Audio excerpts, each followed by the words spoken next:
In this video, we'll talk about the rectangular and polar arrays, and using these array tools, we can make patterns. So these tools are right here on the sketch panel. If you expand this, you're going to see the pattern tools right here. We have the circular pattern and the rectangular pattern. Currently, these two tools are not active because we are not in the sketch environment. So we need to first start making some sketches and then the tools will become accessible. So I'll go to this create sketch. I'll select this plane and now we'll start with the circular pattern. So I'm going to type C for circle and I'll make a circle with this center and I'll click here. Now let's type D and let's add a diameter and I'm going to make it 100 unit. All right. So that's our first circle. Now I'm going to type C again and I'll make another circle right here.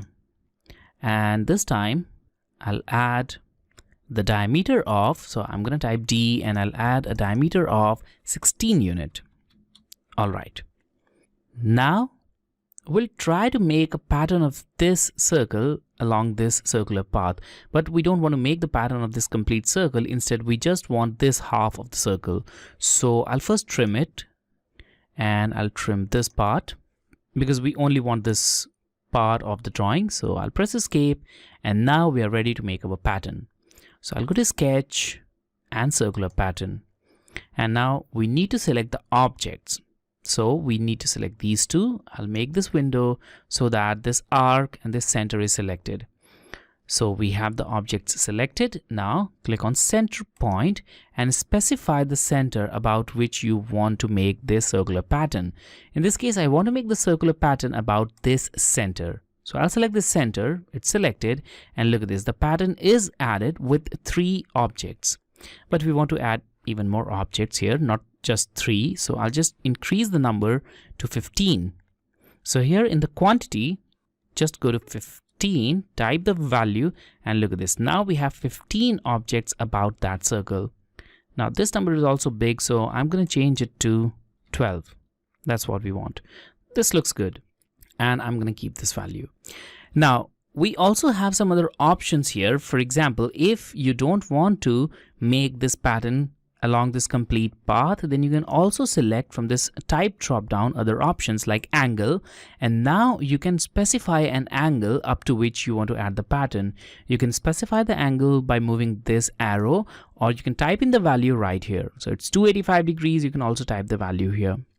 Also, you can make symmetric angles. So select symmetric, and now if you change the angle, it will change on both the sides of this object. So you can do that as well if you want to, but for this case I want it on the full circle, just like this.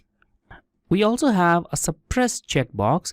If you keep this checked, you're going to see these checkboxes here as well. If it's unchecked, you won't see these checkboxes, just like this. And using suppress option, you can suppress or delete some of these instances. For example, if you don't want a couple of these arrayed objects, you can just hide them. But in this case, we do want all of these.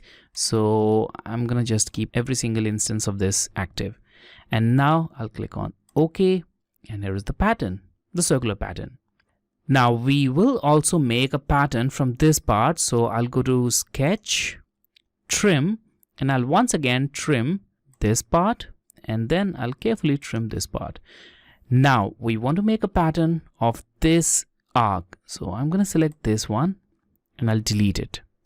Again, I'll go to sketch, circular pattern. I'll select this arc, or you can also make a window to select it. But in this case, I'll just select the arc here. For the center point, once again, the same center and number of objects. Well, in this case also, make sure it is 12. Which is equal to the number of objects for this case. Click on OK and we'll end up with this.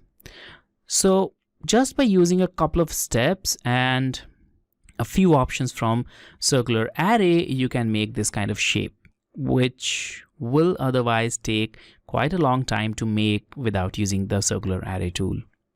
Now let's talk about the rectangular array. So we've added this pattern. Now let's assume that we want to add this pattern on a plate. Okay, we want to make some grooves that look like this on a plate, and for that I'm gonna first make our plate using a rectangle. So I'm gonna add this rectangle like this. All right, now we want to add 2 rows and 3 columns, or maybe 4 columns of this shape on this plate. Now for that, I'll go to Sketch and Rectangular Pattern. We can do this using this Rectangular Pattern tool. And once again, we need to start with the objects. So in this case, this is the object that we need to select. So I'm going to make a window to select all of these objects. All right, 95 objects are selected, which include the arc and the points. Now for the direction, well, if you have anything to specify for the direction, you can specify it here. But in this case, we don't have any direction. So I'm going to just keep it unchecked and we are not going to select anything here. And now you can specify number of objects just by moving these arrows along row and column. So by default, we have 3 rows and 3 columns, and you can see that here. So we have the column as 3 and the rows as 3. This is the gap between columns and gap between rows. Let's add 4 columns. So I'm going to type 4, and now look at this. We have 4 columns here. Now you can also change the distance using this field, or you can use this arrow to change the distance. And in this case, the distance is measured from the first object to the last. And that's because extent is selected in the distance type. But if you want to measure distance from first object to the very next, then you can select spacing. And now the spacing between corresponding objects will be the deciding factor for this array. And this will also change the overall width or gap of this array. So it's up to you. Both of these will have almost similar result. In this case, I'm going to change it to extent. That's what we want. Now we have 4 columns. So we want to add this distance, and we want just 2 rows. So I'm going to go to quantity here in the row section, and I'll type 2 so that we have only 2 rows. And I'll move this arrow a little bit here, just downwards like this. Now in this case also, we have the suppress option, and suppress is checked. So you can hide some of these arrays if you want to. So maybe if you want to hide this, or maybe this one as well, you can just hide it, or you can just bring it back using the same checkboxes. We have the direction type here, which is selected as one direction, and that's why the arrays are made only along X or Y direction.